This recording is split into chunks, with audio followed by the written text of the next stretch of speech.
ಆರಾಧ್ಯ ದೈವ ರುಂಗೇಶ್ವರರ ಪಾದಗಳಿಗೆ ವಂದಿಸುತ್ತ, ಭಾರತಾಂಬೆಗೆ ಹಾಗೂ ಭಾರತಾಂಬೆಯ ಹೆಮ್ಮೆಯ ಪುತ್ರರಿಗೆ ನಮಿಸುತ್ತ, ಒಗ್ಗಟ್ಟಿಗೆ ಹೆಸರಾದ ಸುಸಂಸ್ಕೃತ ಮತ್ತು ಸಮೃದ್ಧ ಗ್ರಾಮ ಚಿಮ್ಮಡದಲ್ಲಿ ಹುತಾತ್ಮ ಯೋಧ ಬಸವರಾಜ ನಾಮಿಯವರ ಕಂಚಿನ ಪುತ್ಥಳಿ ಅನಾವರಣ ಕಾರ್ಯಕ್ರಮದ ವೀರ ವೇದಿಕೆಯಲ್ಲಿ ಆಸೀನರಾಗಿರತಕ್ಕಂಥ ಸಾನ್ನಿಧ್ಯ ವಹಿಸಿರುವ ಪೂಜ್ಯರ ಪಾದಗಳಿಗೆ ವಂದಿಸುತ್ತ, ಮಾಜಿ ಸೈನಿಕರು ಹಾಗೂ ಜನಪ್ರಿಯ ಶಾಸಕರು ಆದ ಸಿದ್ದು ಸವದಿ ಅವರೇ, ಯರಡಾ ಮತಕ್ಷೇತ್ರದ ಜನಪ್ರಿಯ ನಾಯಕರಾದ ಸಿದ್ದು ಕೊಣ್ಣೂರವರೇ, ಸಹೋದರಿ ಗ್ರಾಮ ಪಂಚಾಯತಿ ಅಧ್ಯಕ್ಷರೇ, ವೈದ್ಯಾಧಿಕಾರಿಗಳೇ ಹಾಗೂ ನಾನಾ ಮೂಲೆಗಳಿಂದ ಬಂದಿರತಕ್ಕಂಥ ಎಲ್ಲ ನಿವೃತ್ತ ಮತ್ತು ಪ್ರವೃತ್ತ ಯೋಧರೇ, ದೇಶಭಕ್ತಿಯ ವೇದಿಕೆ ಎಂದು ಕೈ ಮುಗಿದು ಮೇಲೆ ಬಂದೆ. ದೇಶಭಕ್ತಿಯ ವೇದಿಕೆ ಎಂದು ಕೈ ಮುಗಿದು ಮೇಲೆ ಬಂದೆ. ಇಲ್ಲಿ ನೆರೆದಿರುವ ದೇಶಭಕ್ತರನ್ನು ಕಂಡು ಬೆರಗಾಗಿ ನಿಂದೆ. ಸಾಕ್ಷಾತ್ ವೀರರನ್ನು ಹುಟ್ಟಿಸಿದ ಈ ಊರಲ್ಲಿ ಕಂಚನ ಪುತ್ಥಳಿಯ ಅನಾವರಣ ಕಂಡೆ. ನಾನೇ ಸೈನಿಕನಾಗಿ ಬರಬೇಕೆಂದು ಕನಸು ಕಂಡೆ. ಅದು ಸಾಧ್ಯವಾಗದ್ದರಿಂದ ಸೈನಿಕನ ಕಾರ್ಯಕ್ರಮಕ್ಕೆ ಉಪನ್ಯಾಸಕನಾಗಿ ಬಂದಿದ್ದು ನನ್ನ ಪುಣ್ಯ ಎಂದುಕೊಂಡೆ. ನಾವು ಯಾರ್ಯಾರನ್ನು ಹೀರೋ ಅಂತ ಕರಿತೀವಿ. ಹೊಟ್ಟೆಪಾಡಿಗಾಗಿ ಸಿನಿಮಾ ಮಾಡಿ ಬಂದಂತ ದುಡ್ಡಿನಿಂದ ಮಡದಿ ಮಕ್ಕಳನ್ನ ಚೆನ್ನಾಗಿ ನೋಡ್ಕೊಳ್ಳೋ ಸೆಲೆಬ್ರಿಟಿಗಳ ಹೀರೋ ಅಲ್ಲ. ಮನೆ ಮಡದಿ ಮಕ್ಕಳನ್ನು ಬಿಟ್ಟು ಗಡಿಯಲ್ಲಿ ಹೋಗಿ ದೇಶ ಕಾಯುವ ಸೈನಿಕನೇ ನಿಜವಾದ ಹೀರೋ. ಆ ಹೀರೋ ಕಾರ್ಯಕ್ರಮದಲ್ಲಿ ನಾವು ನೀವೆಲ್ಲರೂ ಪಾಲ್ಗೊಂಡಿದ್ದ ನಮ್ಗೆ ದೊಡ್ಡ ಪುಣ್ಯ ಅಂತ ಅನ್ಬೋದು. ನಿಮ್ಗೆ ಗೊತ್ತಿರ್ಬೋದು, ಎಲ್ಲವುಗಳು ಒಂದೇ ಹುದ್ದೆಯಲ್ಲಿ ಸಿಗಕ್ಕೆ ಸಾಧ್ಯ ಇಲ್ಲ. ಆದ್ರ ಶಿಸ್ತು, ಗತ್ತು, ನಿಯತ್ತು, ತಾಕತ್ತು, ಸಂಪತ್ತು ಇವೆಲ್ಲವುಗಳು ಎಲ್ಲರೂ ಸಿಗ್ತಿದ್ರ ಅವರು ಸೈನಿಕ ಹುದ್ದೆಯಲ್ಲಿ ಮಾತ್ರ ನಾವು ಹೆಮ್ಮೆಯಿಂದ ಹೇಳ್ಬೋದು.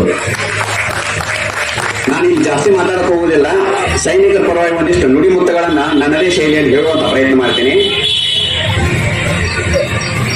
ಎಲ್ಲ ದೇಶಗಳ ರಾಷ್ಟ್ರಧ್ವಜ ಗಾಳಿಯಿಂದ ಹಾರಾಡಬಹುದು. ಎಲ್ಲ ದೇಶಗಳ ರಾಷ್ಟ್ರಧ್ವಜ ಹಾರಾಡಬೇಕಾದ್ರೆ ಅಲ್ಲಿ ಗಾಳಿಯ ಅವಶ್ಯಕತೆ ಐತಿ. ಆದ್ರೆ ಭಾರತದ ರಾಷ್ಟ್ರಧ್ವಜ ನಮ್ಮ ಸೈನಿಕರ ಉಸಿರಿನಿಂದ ಹಾರಾಡ್ತೈತಿ ಅಂತ ಹೆಮ್ಮೆಯಿಂದ ಹೇಳ್ಬೋದು.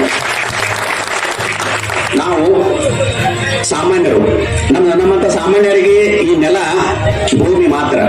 ನಮ್ಮಂತ ಸಾಮಾನ್ಯರಿಗೆ ಈ ನೆಲ ಭೂಮಿ ಮಾತ್ರ. ಆದ್ರೆ ಸೈನಿಕರಿಗೆ ಇದೇ ನೆಲ ಮಾತ್ರ ಭೂಮಿ. ಸೈನಿಕರಿಗೆ ಇದೇ ನೆಲ ಮಾತ್ರ ಭೂಮಿ.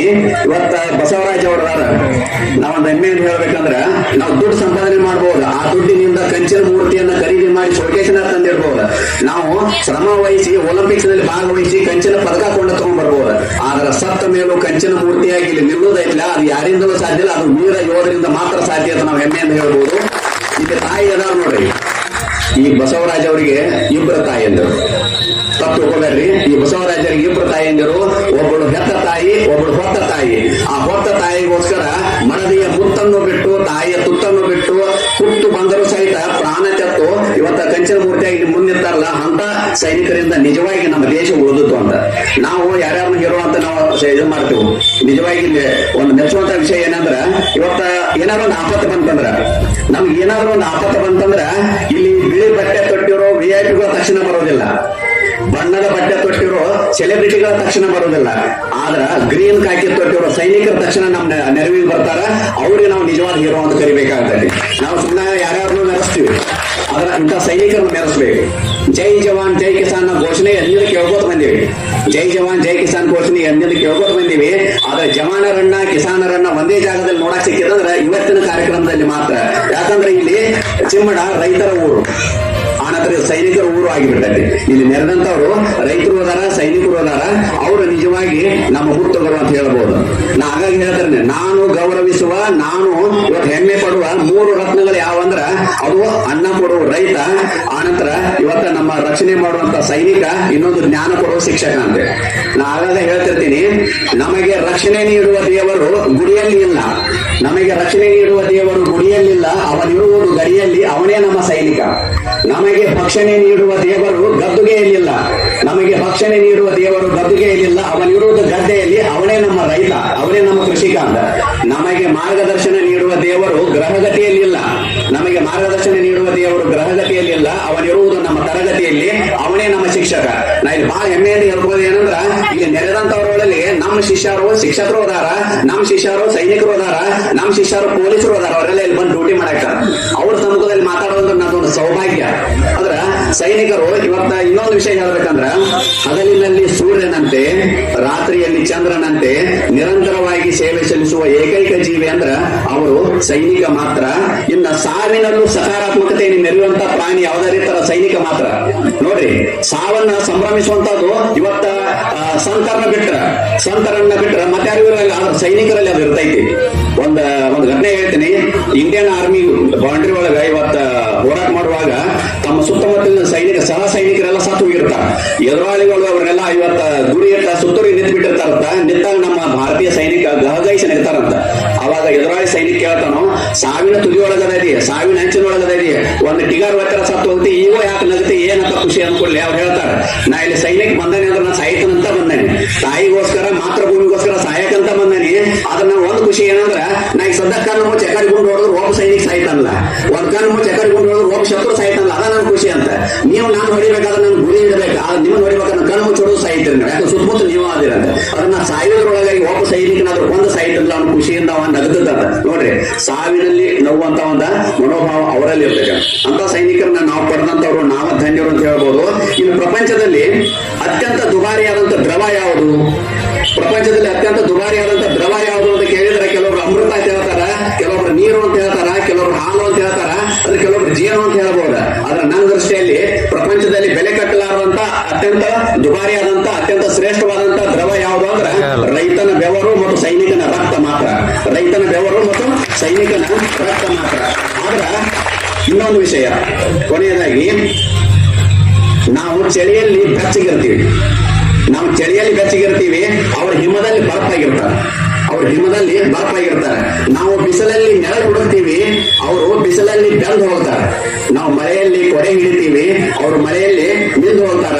ನಾವು ಹಬ್ಬದಾಗ ಪಟಾಕಿ ಬಿಡ್ತೀವಿ, ಅವ್ರ ಯುದ್ಧದಾಗ ಮದ್ದು ಸಿಡಿಸಿ ಅದ ಸಂಭ್ರಮ ತಗೊಂಡು ಆಚರಣೆ ಮಾಡ್ತಾರ. ಇನ್ನೊಂದು ವಿಷಯ ಏನಂದ್ರ, ನಾವು ಬದುಕಿದಾಗ ಬಣ್ಣ ಬಣ್ಣದ ಬಟ್ಟೆ ತೊಡ್ತೀವಿ, ಬದುಕಿದಾಗ ಮನುಷ್ಯ ಬಣ್ಣದ ಬಟ್ಟೆ ತೊಡ್ತೀವಿ. ಸತ್ತ ಮೇಲೆ ಒಂದೇ ಬಟ್ಟೆ ಹೊಲಿಸ್ತಾರ, ಅದು ಬಿಳಿ ಬಟ್ಟೆ ಮಾತ್ರ. ಆದ್ರೆ ಸೈನಿಕರು ಸಾವಿ ತನಕ ಬದುಕಿರೋ ತನಕ ಒಂದೇ ಬಟ್ಟೆ ತೊಟ್ಟಿರ್ತಾರ, ಯೂನಿಫಾರ್ಮ್ ತೊಟ್ಟಿರ್ತಾರ. ಆದ್ರೆ ಸತ್ತ ಮೇಲೆ 4 ಬಣ್ಣಗಳ ರಾಷ್ಟ್ರಧ್ವಜನ ಅವ್ರ ಎದೆ ಮೇಲೆ ಇಟ್ಕೊಂಡು ಸಾಯ್ತಾರ. ಅವ್ರು ನಿಜವಾಗಿ ಮೆಚ್ಚುವಂತ ವಿಷಯ. ನಾವು ಮೈ ಮೇಲೆ ಟ್ಯಾಟೋ ಹಾಕ್ಸ್ಕೋತೀವಿ, ಜೈ ಭಾರತ್ ಅಂತ ಹೇಳಿ ಹಚ್ಚೆ ಹಾಕ್ಸ್ಕೋತೀವಿ, ಟ್ಯಾಟೋ ಹಾಕ್ಸ್ಕೋತೀವಿ. ಅದ ನಮ್ ದೇಶಭಕ್ತಿ ಅಂತ ನಾವು ಬಿಲ್ಡಪ್ ಕೊಡ್ತೀವಿ ಸಾಮಾನ್ಯರು.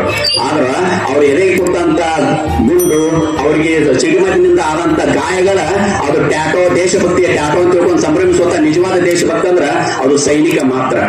ಇನ್ನ ಶತ್ರುಗಳು ಒಂದು ವಿಷಯ, ಆಗ ನಮ್ಮ ಶಾಸಕರು ಹೇಳಿದ್ರಲ್ಲ, ಅವರು ಹೇಳುವಂತ ವಿಷಯ ಬಹಳ ಡೀಪ್ ಆಗಿ ವಿಚಾರ ಮಾಡುವಂತದ್ದು. ಶತ್ರುಗಳು ಗಡಿಯಲ್ಲಿ ಮಾತ್ರ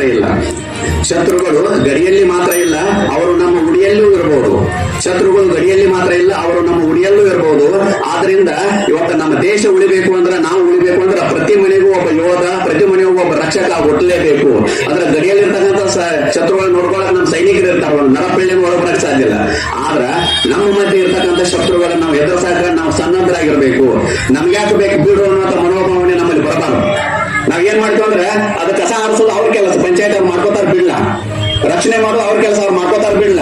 ಅದನ್ನ ಒಂದು ರಕ್ಷಣೆ ಕೊಡೋದು ಪೊಲೀಸರ ಕೆಲಸ, ಅವ್ರು ಮಾಡ್ಕೋತಾರ ಬಿಡ್ಲ. ಪ್ರತಿಯೊಂದಿಲ್ಲ ಅದ ಅಂದ್ರ ಅನ್ನ ಬೆಳೆಯವ ರೈತ ಅವ್ರ ಕೆಲಸ ಅವ್ರು ಮಾಡ್ಕೋತಾನ ಬಿಡ್ಲ, ತಿನ್ನೋರು ನಾವು ಹೋಗುದಿಲ್ಲ. ಅಂದ್ರೆ ಎಲ್ಲದಕ್ಕೂ ನಮ್ಮ ಜವಾಬ್ದಾರಿಯನ್ನ, ನಮ್ಮ ಪದ್ಧತಿಯನ್ನು ತೋರಿಸಬೇಕಾಗ್ತತಿ. ಒಂದ್ ವೇಳೆ ಕಿತ್ತೂರು ಚೆನ್ನಮ್ಮ, ಸಂಗೊಳ್ಳಿ ರಾಯಣ್ಣ ನಮ್ಗ್ಯಾಕೆ ಬೇಕು ಬಿಡು ಅಂತೇಳಿ ಬ್ರಿಟಿಷರಿಗೆ ಕಪ್ಪು ಕಾಣಿಕೆ ಕೊಟ್ಕೊಂಡು ಆರಾಮ ಇರಬಹುದಾಗಿತ್ತು, ಸಾಮ್ರಾಜ್ಯ ಆಳ್ಬಹುದಾಗಿತ್ತು.